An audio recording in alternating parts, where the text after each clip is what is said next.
Quem cai, em geral, quer se levantar logo, rapidinho, na verdade. E, de preferência, nem dá aquela pinta que caiu, não é? É assim ou não é?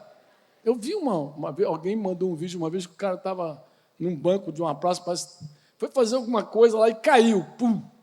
E do jeito que ele caiu, já levantou fazendo ginástica, já, assim, disfarçando. Lembra Madinho, né? Lembrou Madinho isso aí. Tem uma figura também, uma vez a gente viajando para Maués, lá uma cidade ribeirinha lá do Amazonas, foi muito interessante. Que a gente chegou, né? A gente não tinha noção de nada. Toda vez que a gente faz assim uma viagem de primeira, vai só homem, a gente não leva irmão para não complicar a vida das irmãs, né, cara? Ainda mais que é aventura. Ele levou um irmão sempre, ele ia junto. Vamos embora, amado, vamos embora. E chegou lá, a gente se deu conta que tinha que comprar redes, colocar no barco, coisa e tal. E a gente foi ajeitando a rede no barco, e, de repente, ele foi subir muito, acostumado com rede, né? E eu estava assim, filmando, né? Eu estava filmando assim, o rio, assim, fui virando.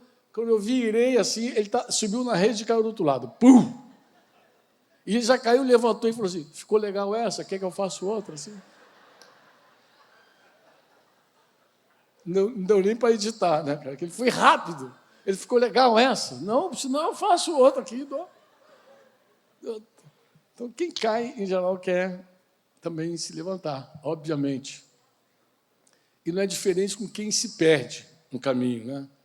Eu não sei se você, alguma vez, dirigindo com o Waze, com Maps ou sem nada, se perdeu no caminho. E se perder é ruim, rapaz, demais.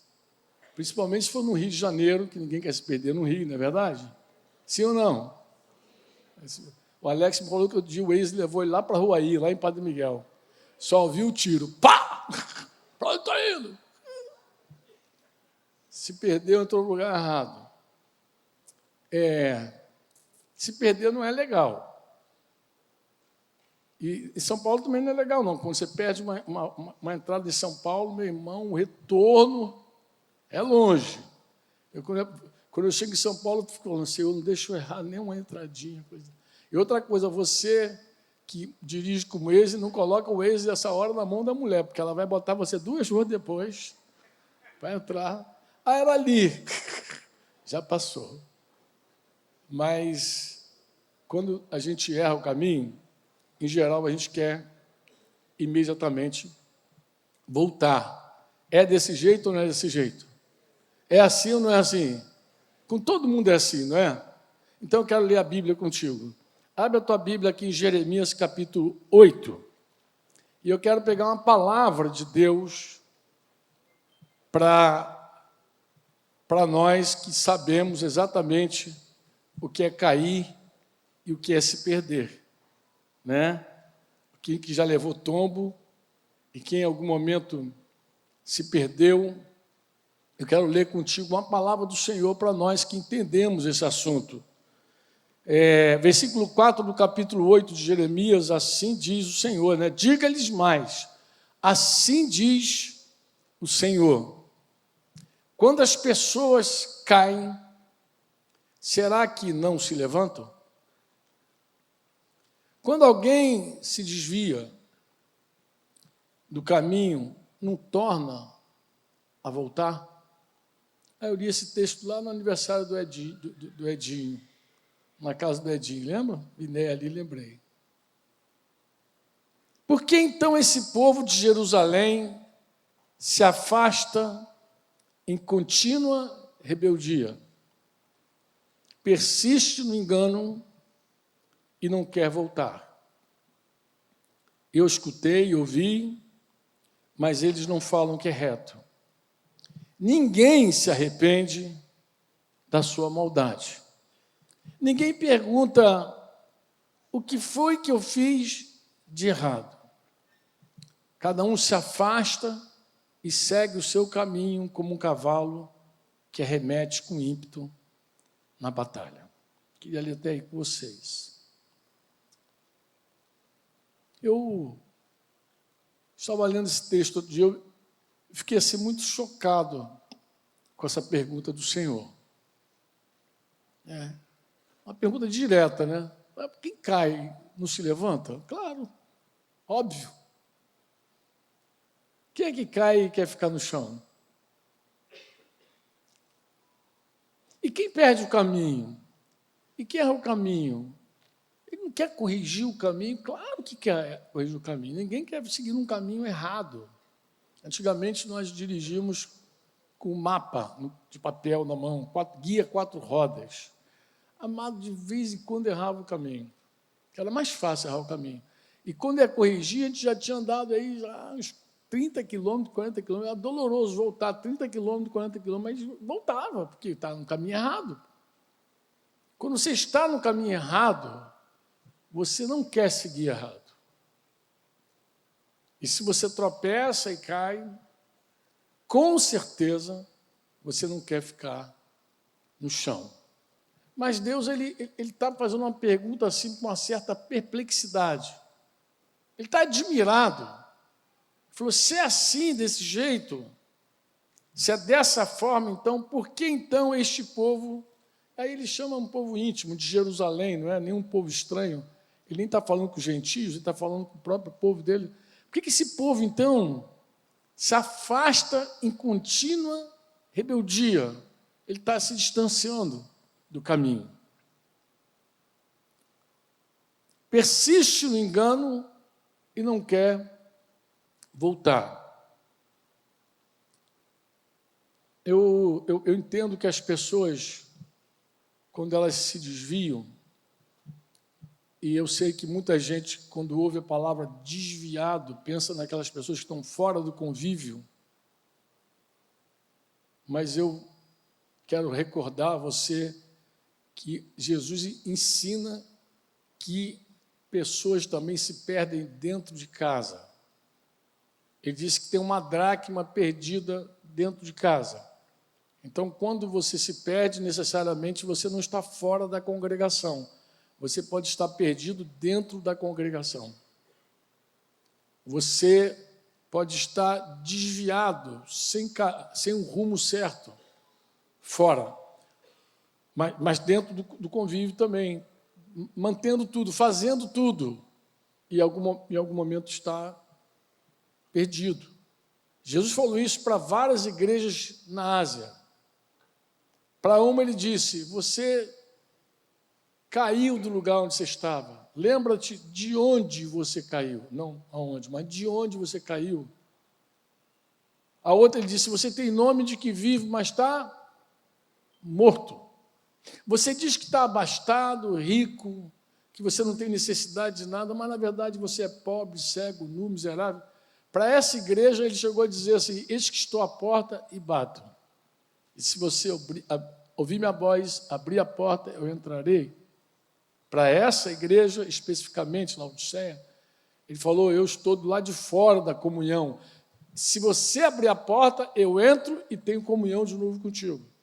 Então, significa que aquele povo, em algum momento, se perdeu. Aquele povo, em algum momento, se desviou, se afastou do Senhor. Deixou ele do lado de fora da comunhão. Mas ele continuava em... A palavra dura aqui é em contínua rebeldia. Ele segue em contínua rebeldia. Ele se afasta em contínua rebeldia.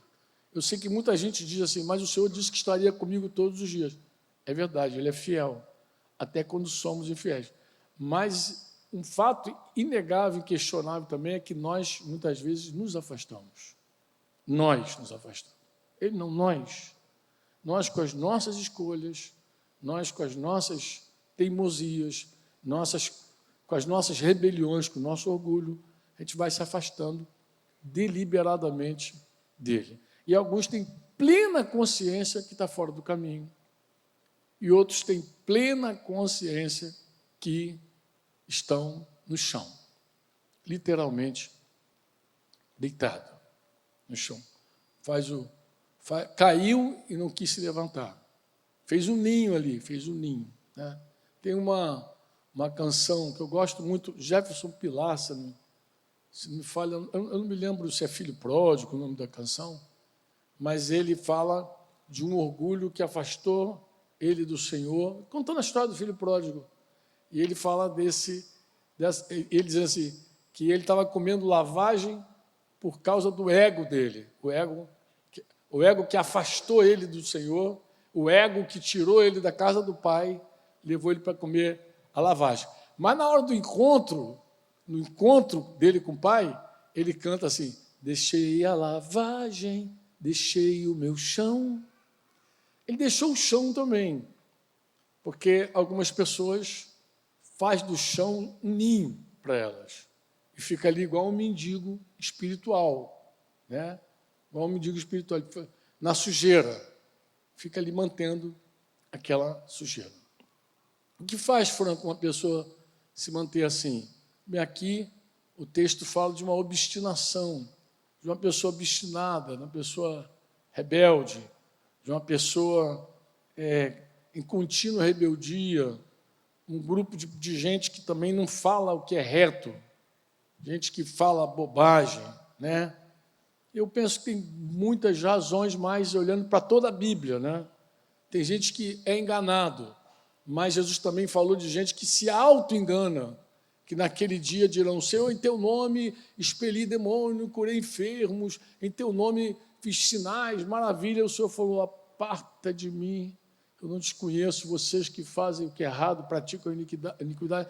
Então tem gente até que se auto-engana.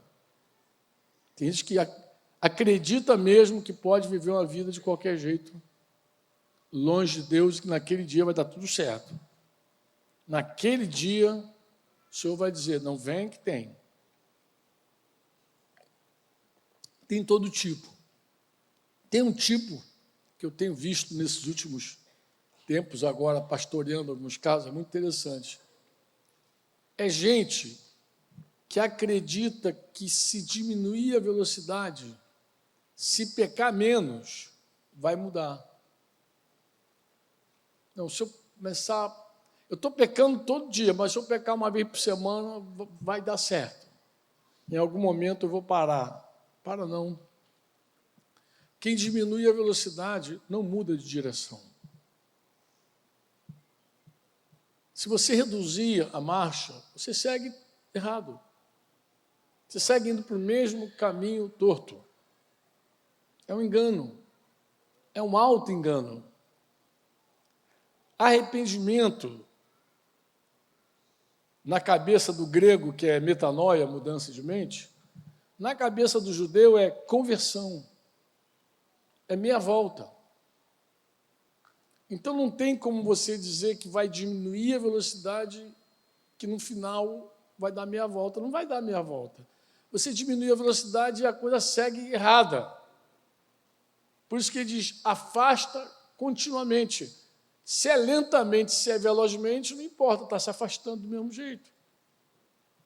Se você está indo devagarzinho para longe do caminho, ou rapidamente para longe do caminho, você está indo para longe do caminho. Pô. Você não está voltando. E quando ele fala assim, esse povo se afasta, você está se afastando. Só a meia volta faz aproximar de volta, de novo. Só se você se converter, você volta a se aproximar.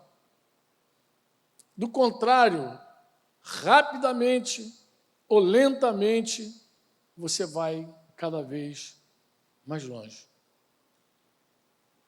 Quantos me entendem? É um engano.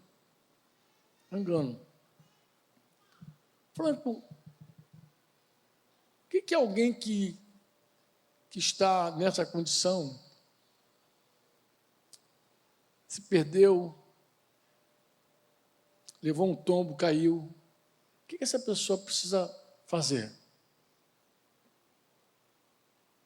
Ela precisa fazer, vou pegar aqui um outro texto aqui de um outro profeta, porque todos nós sabemos que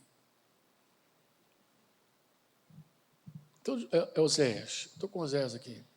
Todos nós sabemos que o caminho não é um lugar, o caminho é alguém. Se você não sabe, eu estou te falando. O caminho não é uma religião. O caminho é alguém. Foi Jesus quem disse: eu sou o caminho. Deus não chama a gente para uma religião. Deus chama a gente para um relacionamento com Ele. Um relacionamento mesmo, onde você envolve toda a tua vida com Ele, onde você fala e Ele ouve, Ele fala, você ouve. Você se encontra nele, Ele se torna o teu fundamento, a tua rocha, o teu dono. Você se torna propriedade exclusiva dele. Você tem uma relação clara, onde ele é o teu pai, você é filho do Deus vivo e poderoso. É tudo muito claro. Não tem nada obscuro. É um relacionamento mesmo, onde você todo dia pode conversar com ele e todo dia pode ouvi-lo de uma forma ou de outra. Você pode ouvi-lo lendo as Escrituras, você pode ouvi-lo por meio de uma música, você pode ouvi-lo por um sonho, uma visão, você pode ouvi-lo por um dom profético de alguém, por uma mensagem aqui de um pregador careca que está correndo do ganso até hoje. Você pode ouvi-lo de várias maneiras, porque Deus fala contigo.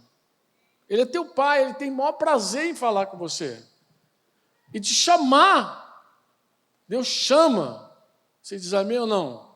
Nós cantamos aqui ainda há pouco, que eu ouvi o teu chamado. Em algum momento Deus nos chamou e nós ouvimos quando Ele chamou. E nós nos voltamos para Ele. Porque Deus fala.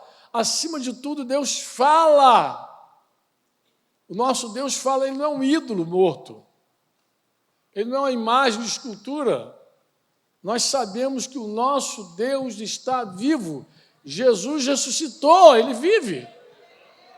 Ele está vivo. E temos uma relação com Ele, claro, um relacionamento claro, de amor. E, claro, em algum momento também a gente erra com Ele. A gente se rebela, a gente se afasta mesmo, é verdade. Conscientemente, mas a gente faz bobagem. Em algum momento a gente cai. Não tem esse que não cai. Não existe essa pessoa que diz, nunca caí, não é verdade. É tão sério isso que a Bíblia não diz que o homem que está de pé, diz quem pensa que está de pé. Paulo diz, aquele que pensa que está de pé, vigia, cuida para não cair também. Você pensa, porque todo mundo cai. É como a vida. É como a vida. Nós temos muitas coisas que é como a vida. A gente cai, a gente se perde, né? E Deus está usando exemplos da vida. Ele está falando da vida. O que eu devo fazer, Franco? Porque a gente precisa ser radical. É isso que eu queria dizer para você hoje. A gente precisa ser radical. Ninguém se levanta procrastinando, esperando, qualquer hora eu vou reagir. É um ato de fé. Ninguém volta para o Pai sem uma decisão. É um ato de fé. Oséias capítulo 14. Oséias, depois de ter falado de todo o pecado do povo, eram muitos. Versículo 1 é um clamor do coração de Deus para Israel. Quando eu era jovem, tinha cabelo ainda, a gente cantava Oséias 14. Eu não sei quantos se lembram, José, quando a gente cantava Oséias 14. Volta, ó Israel, para o Senhor, teu Deus. Ele diz assim, Israel, volte para o Senhor, seu Deus, porque você caiu por causa dos seus pecados. Tragam palavras de arrependimento e convertam-se ao Senhor. Vê? É uma conversão a Ele. Da minha volta. Não se iludam. Volta. Faz o retorno. Traz palavras de arrependimento, converta-se ao Senhor dizendo, perdoa, Pai, toda a nossa iniquidade. Aceita o que é bom, em vez de novilhos, porque é bem mais fácil, e era mais fácil para Israel, sempre foi matar um animal. Deus falou isso para Saul, que Deus não tem prazer em holocaustos, mais do que na obediência. É melhor obedecer do que sacrificar. Porque algumas coisas a pessoa faz de forma religiosa. Até entregar dízimo, oferta, o cara faz religiosamente. Mas Jesus é tão impactante, tão intenso com isso, que ele chegou a dizer lá em Mateus 5, que se tu for colocar a tua oferta no altar, e lembrou, meu irmão tem algo contra mim, você interrompe a oferta, porque teu irmão é mais importante que teu culto. Em geral, nós não desviamos da religião, nós desviamos dos relacionamentos. A gente briga com pessoas, a gente fecha o coração para o irmão e acha que Deus está rindo com isso. Quem fecha o coração para qualquer pessoa corre o risco de sufocar o Espírito Santo que mora dentro de você. 1 João 3,17 chega a dizer que se alguém tem recursos desse mundo, vê o irmão padecer necessidade, e se você fechar o coração para o teu irmão, a pergunta é como o amor de Deus vai morar em você. 1 João 3,17, se não falha a memória. Como que vai? Porque o amor não habita num coração fechado. O Espírito Santo não fica num coração fechado. Em geral, quando a gente se perde, a gente não se perde da religião, das práticas, da liturgia. A gente se perde da prática da doutrina, daquilo que Jesus mandou a gente fazer de verdade, de fato, em primeiro lugar. Porque o resto é manifestação daquilo que nós já vivemos. Porque a oferta mais difícil não é colocar o teu dinheiro no gasofilácio. A mais difícil é você pegar a tua vida e oferecer a Deus integralmente a Deus e ficar com Deus e fazer a vontade de Deus. É isso que ele fala. Sacrifícios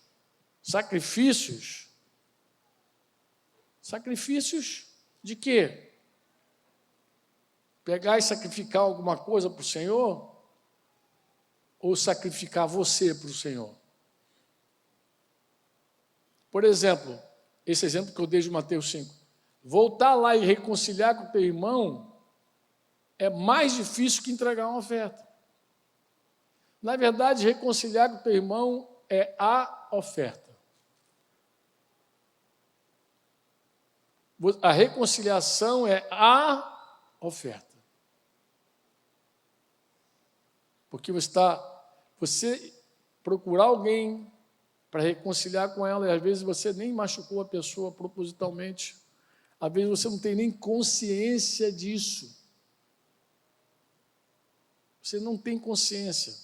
Eu soube recente, quero restaurar isso, que tem uma irmã magoada comigo há 20 anos.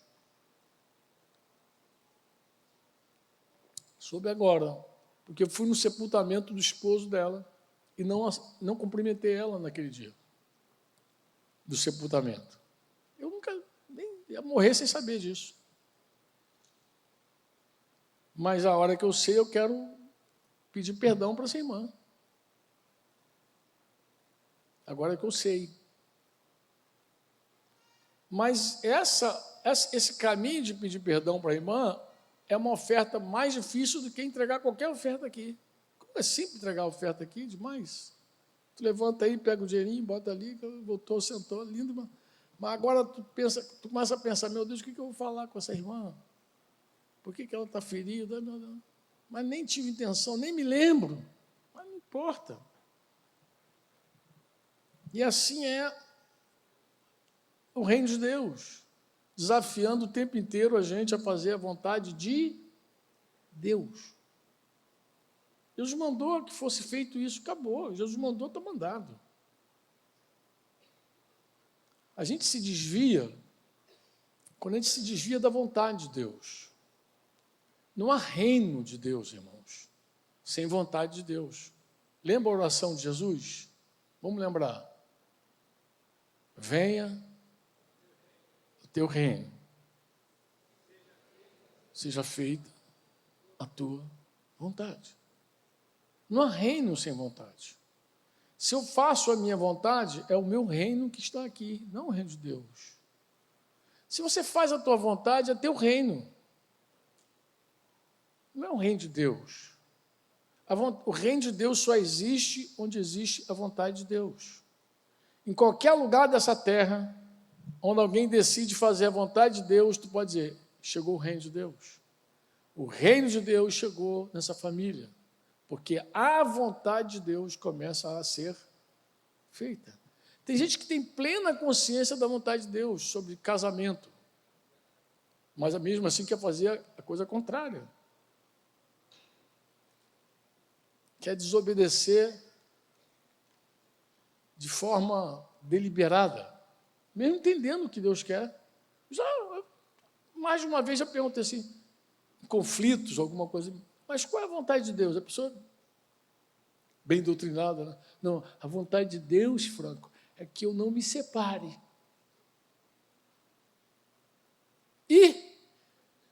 Não, mas eu vou fazer. Eu não aguento mais esse homem.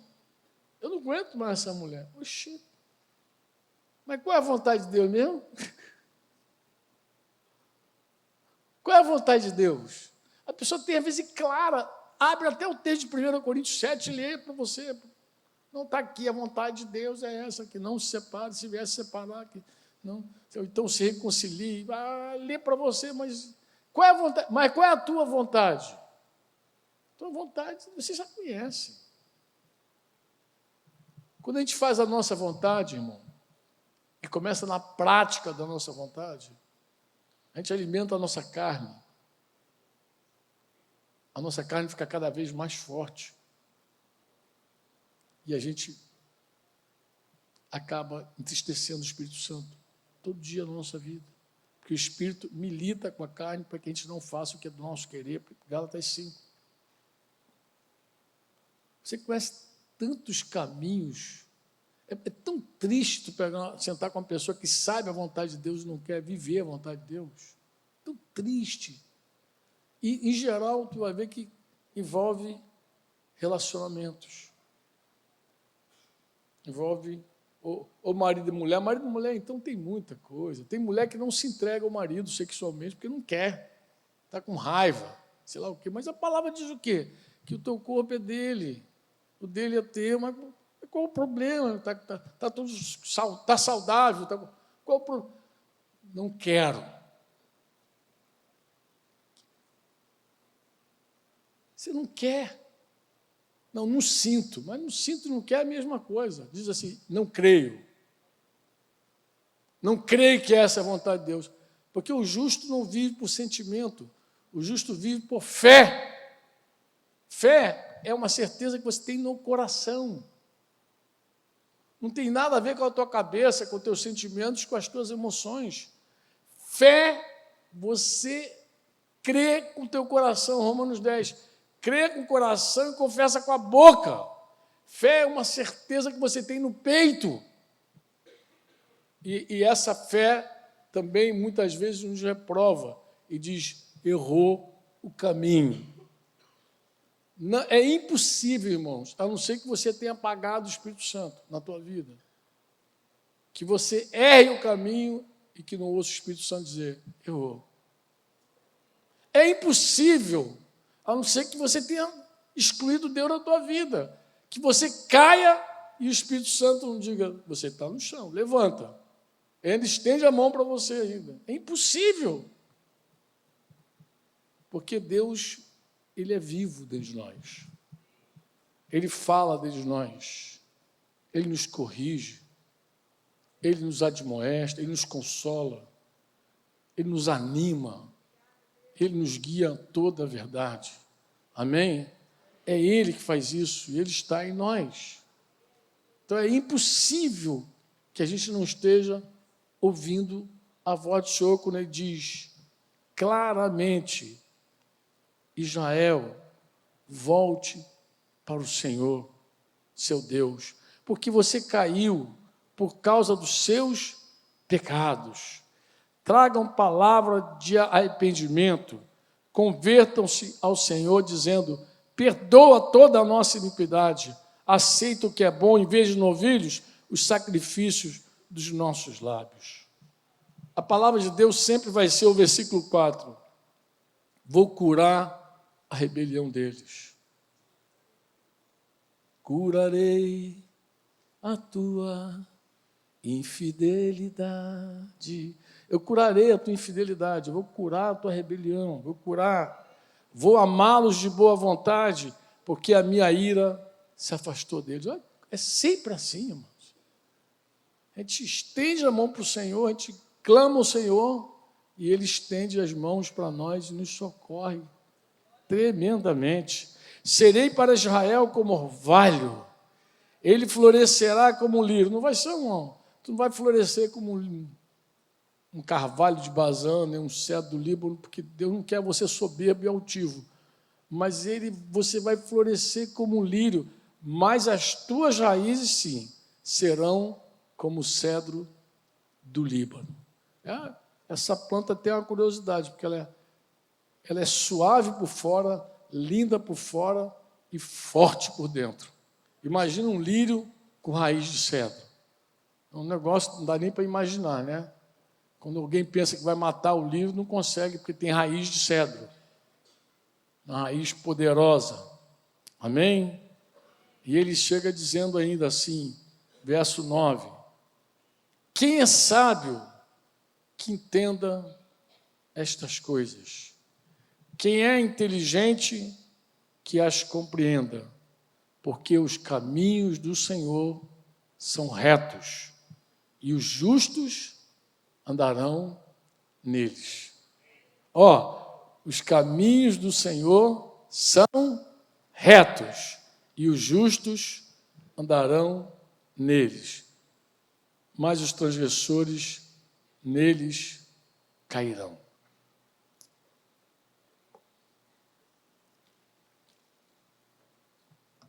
Volta, Israel. Quando ouve isso, não endurece. Como é que eu faço, Franco? Seja radical. Aí eu estou sendo também radical aqui hoje, tá? E bem franco. Porque eu falei com o senhor,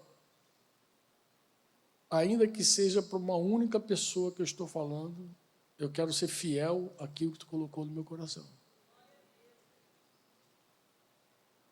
Porque você naturalmente, quando você cai, você levanta. Naturalmente, quando você erra o caminho, você quer acertar. Por que com o Senhor está sendo diferente? Por que com o Senhor você segue na sua obstinação? Por quê?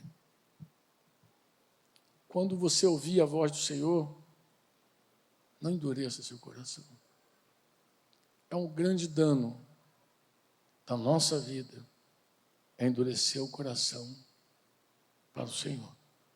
Quantos me entendem? Eu quero orar com vocês. Vamos orar? Quem quer orar comigo? Vamos ficar de pé em nome de Jesus?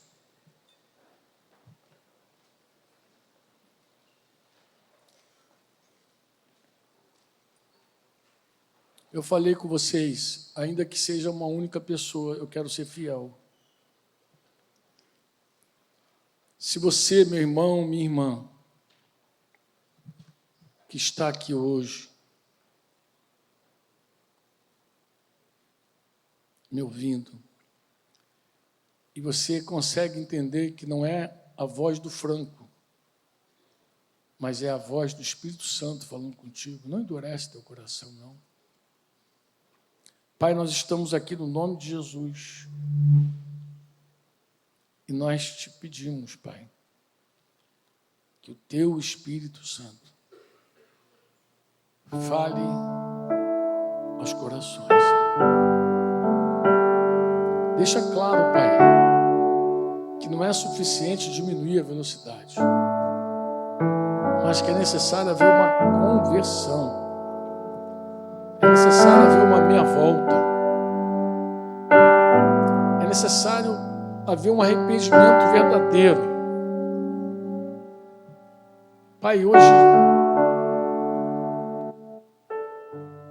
é um dia especial, Pai, porque a tua igreja está reunida aqui no nome de Jesus, e a tua promessa é de que onde 2 ou 3 se reúnem em nome de Jesus, tu estás presente, Senhor. E onde tu estás, aí é liberdade. É um tempo muito especial. Fala os corações, Pai. Pai, se alguém entrou nesse lugar, se alguém depois me ouvir essa mensagem em algum outro lugar, e estiver desviado do caminho, ou levou um tombo e está com dificuldade de se levantar, Pai, eu te peço socorro. Tem misericórdia e fala poderosamente dentro do coração. E fale e convence, Senhor. E chama. No nome de Jesus. Chama, Pai. Chama, diz para ele, volta para mim. Volta para mim. Você está caído pelos teus pecados, mas volta para mim. Fala, Pai. Em nome de Jesus, fala.